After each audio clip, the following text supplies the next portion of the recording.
Dear Manay J, mapagpalang araw po. Tawagin mo na lang po ako sa pangalang Kadia. Manay J, gusto ko lang pong ibahagi sa iyo ang kwento ng aking buhay. Mahirap lang po kami, kaya noong ako po ay 13 years old, ay nakipagsapalaran ako magtrabaho bilang isang kasambahay sa Maynila. Manay J, sa kasamaang palad namatay ang matandang amo ko kaya ako umuwi sa amin.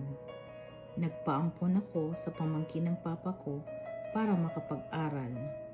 Ngunit di rin ako nakapagtapos dahil nagkapapilab ako sa driver na umampon sa akin hanggang sa naging asawa ko sa edad na 16. At ang naging asawa ko naman ay 32 years old.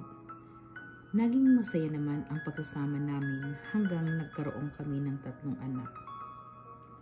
Sa hirap ng buhay, Manay J, iniwan ko ang aking bunso sa edad na 5 years old.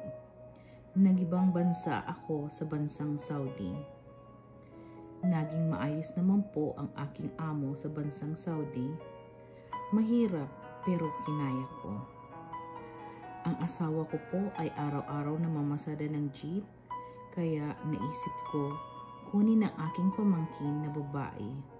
Pamangkin ko na ginawa naming baby noong kami ay wala pang anak. Pinagpag-aral ko hanggang high school at siya ang naghahatid sundo sa bunso kong anak. Sa loob ng 2 taon, siya ang kasama ng mga anak ko sa bahay at okay naman sila. Hanggang sa isang araw, Manay J, tumawag ang aking ina at sinabi kung pwede daw umuwi ako dahil may problema. Buntis ang aking pamangkin. Ang sagot ko naman, ano naman ang problema kung buntis? Di mag-asawa at hanapin kung sino ang nakabuntis. Hindi umimik ang aking nanay. Manay J, nag-umpisang umiyak ang aking ina. At hindi ako mapakali, pinilit ko siya kung sino ang tatay ng pinagbubuntis ng pamangkin ko. Manay J, hindi ako makapaniwala ng asawa ko ang tatay ng pinagbubuntis ng pamangkin. Pamangkin na halos anak na namin, Manay J.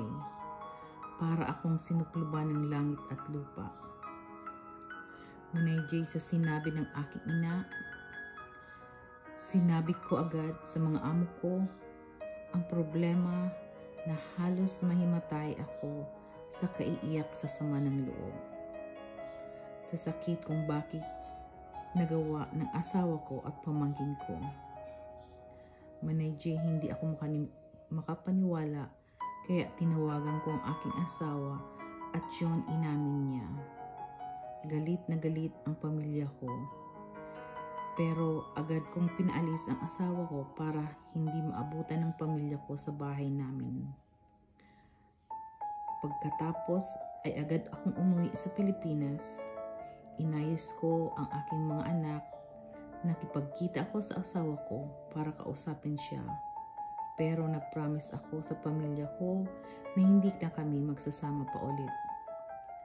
Sa madaling salita, nagkita kaming 2. 2 sampal binigay ko sa kanya, Manay J. Yun ang una't huli naming pagkikita. After noon, Manay J, bumalik ako ng abroad sa Malaysia. Lagi ako nagpipray kay God hanggang sa naging maayos na lahat. Napatawad ko na ang tatay ng mga anak ko at nag-uusap kami. Napatawad ko na siya, Manay J. Masarap sa pakiramdam ang magpatawad. Maraming salamat po at sana nagustuhan niyo ang kwento ng aking buhay. Sa ikwento mo kay Manay J. Lubos na gumagalang, Kadiha.